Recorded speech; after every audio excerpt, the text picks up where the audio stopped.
I'm going to take you through how to change your cranks over. I've got a non-power meter crank on my bike at the moment, and I'm going to put a power meter crank on my bike. I'm running Shimano Hollowtech cranks.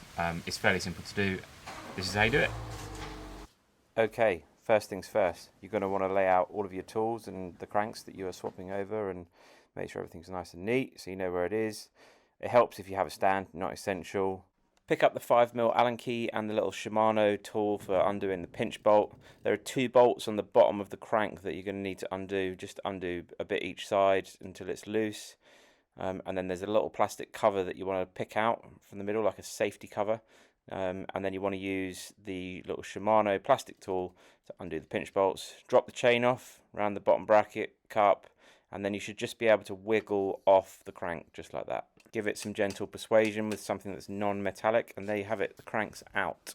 Goes without saying, if you can't do this yourself, then support your local dealer and go and see them. We're going to push the cranks back through now. The axle's going to go through the bottom bracket and it's going to poke out the other side. There it is, give it a little nudge.